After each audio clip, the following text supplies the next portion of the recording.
So guys, ayo'y mag-check ng desktop computer. Ayaw mag-on, wala siyang power, HP computer. Let's go!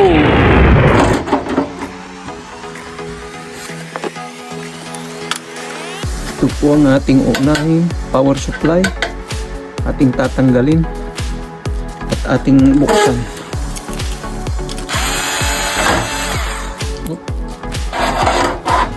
Ito po ang kanyang power supply.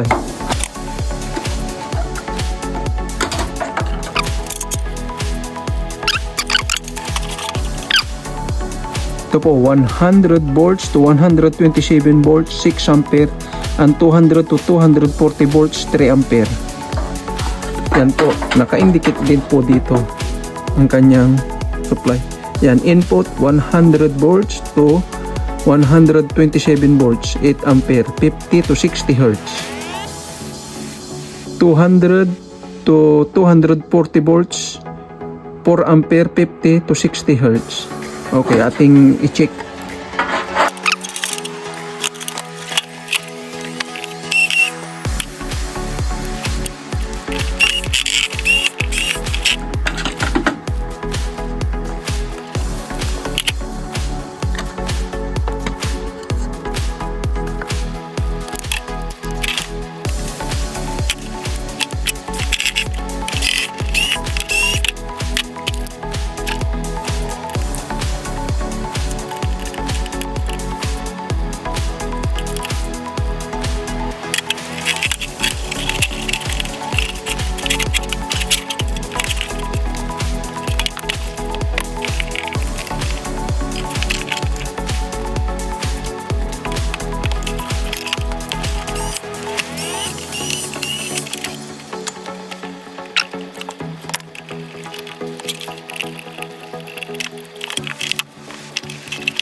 Tapos punta siya sa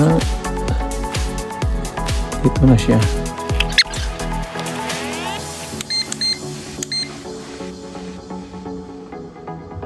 Good.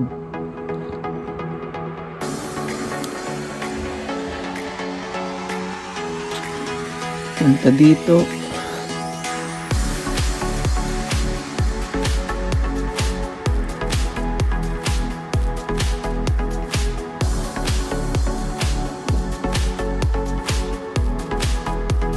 Okay. Guys, take note. Bago kayo mag-check ng mga capacitor, dapat i-discharge nyo muna ito. Masisirang yung tester kung hindi nyo i-discharge. Baka may naka-store pang power.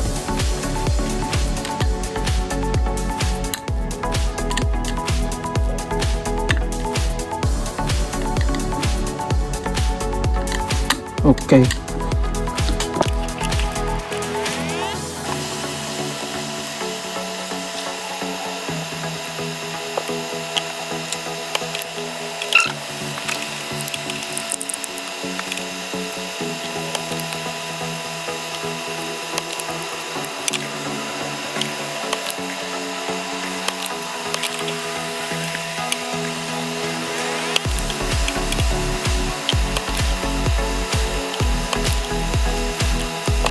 Ito pala yung power supply ng desktop computer. Ang sira nito, papaliwanag ko na para madali tayong nating gawin. May LED light siya. Nakailaw ang LED light niya. Pero hindi mag-switch ang computer. Ibig sabihin, may input siya pero wala siyang output papuntang computer. Ang una natin i-check, wag na natin i-check tong bridge rectifier dahil may input siya pero walang output. Dahil kung walang input ay una natin i-check itong bridge rectifier sa mga diode. Ngayon wala siyang output. Ang i-check natin ngayon ay isang capacitor. Ito. Tignan natin lahat ng capacitor dahil wala siyang output. Pero mas maganda pag ipino-pull out nyo ang isang capacitor o mga components bago nyo i-check, dahil kung hindi nyo pull out ang isang components ay makakakuha kayo ng ibang value.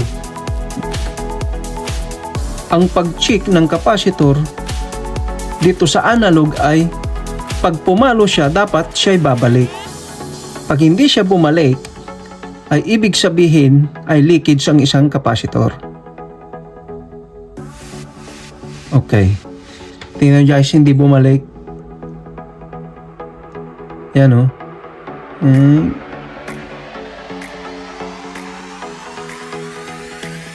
Saka ang tagal. Ibig sabihin, itong capacitor na ito ay leakage capacitor. Tanggalin natin guys. Mas maganda i-check natin at i-check din natin sa digital multimeter para malaman natin kung ilan ang microfarad niya. Dahil itong capacitor na ito, kung hindi ako nagkakamali, ay nasa 1,500 microfarad.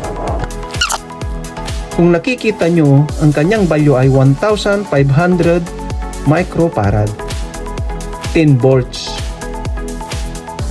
Ang pag-check ng capacitor ay magkaiba dito sa analog saka digital.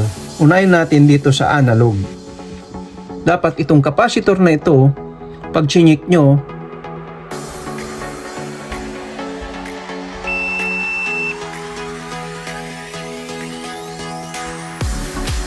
yun guys, hindi bumalik na sagad.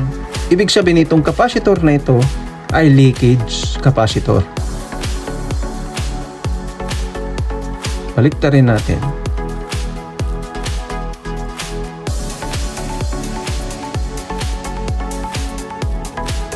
Yun guys, hindi na balik.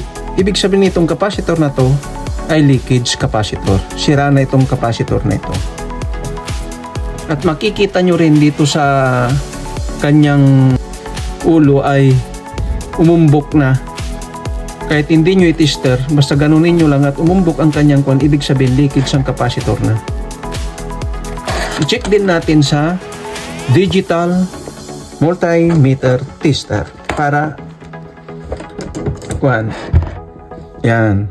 Dapat ito 1,500 microfarad, 10 volts. Dapat makakakuha kayo ng hihigit pa o eksakto sa 1,500 microfarad. Kaya natin.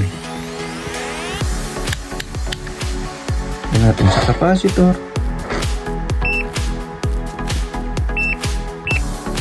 Yan.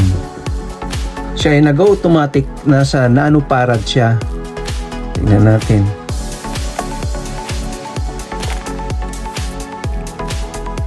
Maglulod yan. Tayin natin guys dahil naglulod. Tignan nyo guys, 0.752 microfarad. Ibig sabihin, hindi siya kumuhan doon sa 1,500 microfarad. Kulang ng kanyang binibigay. Baliktarin natin. Yan. Yan, tayin natin dahil naglulod. Yan. 0.748 microfarad. Wala, sira na itong capacitor na ito. Ngayon, dumating na yung aking order galing from Japan na capacitor. Ating bubuksan.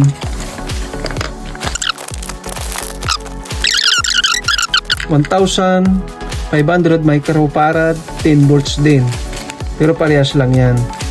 Ating chicken ito. Yan guys. Yan. Magkaiba ang kanilang figure pero parehas ang kanilang voltage at farad. Yan. 1,500 microfarad, 10 volts. Ito rin ay, yung tinanggal ko ay 1,000 microfarad, 10 volts din. Parehas lang yan. Ating i-check ngayon itong bago. Dapat 1,500, hihigit pa doon kahit makakuha ka ng 1,600, ganun, okay lang. Ating i-check. Yan, hintayin natin at maglulod yan. O, tignan nyo. 1,699 microfarad. Ibig sabihin, baliktarin pa natin guys.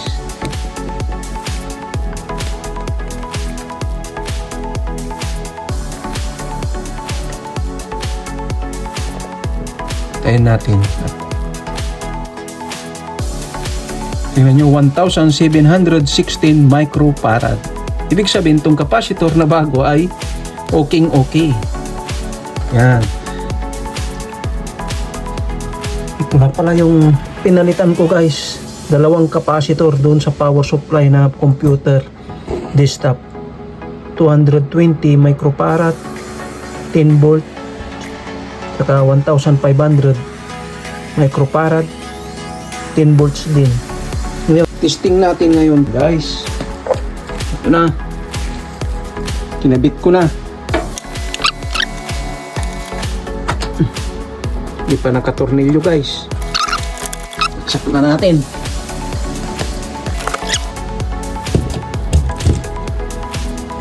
Yan.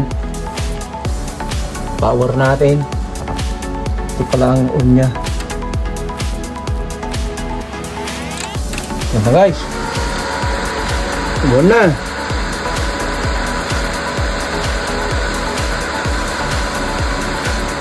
Okay na guys.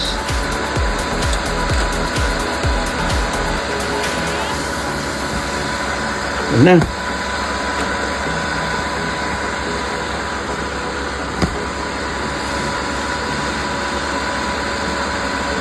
Kakabit na lang natin sa monitor. Okay na. Tayo natin. Opla. Ito pala eh. Baliktad.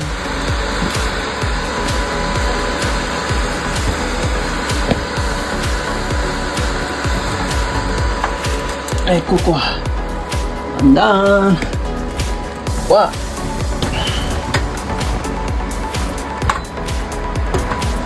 HP computer guys. Yan na, power na.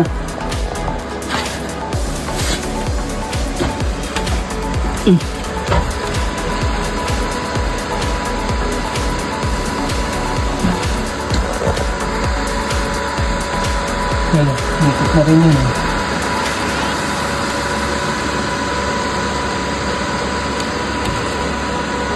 Yan, nauhulog na itong kuwan, di pa kasi nakatornilyo. Bali, kakuan na natin. Wala pa, hindi pa nakatornilyo. May ikot na rin dito.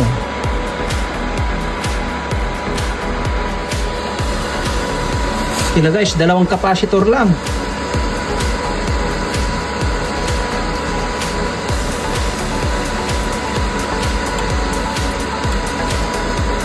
Patayin muna natin.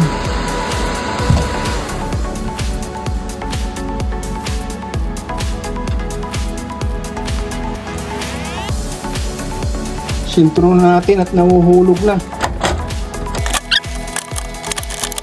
Tutornilyo natin. Yan, try muna.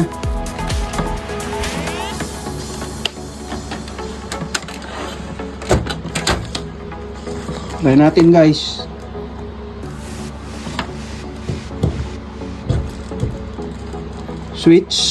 switch natin.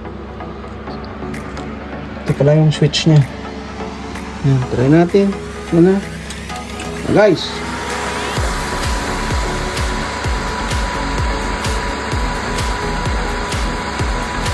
okay na. May padala na naman ako kay Alexander.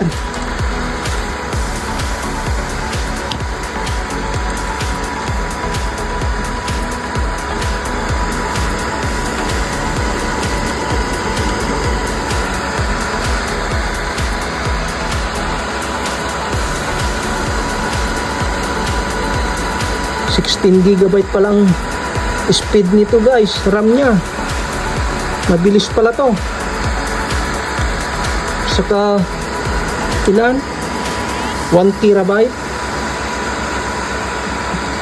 Hindi pala to.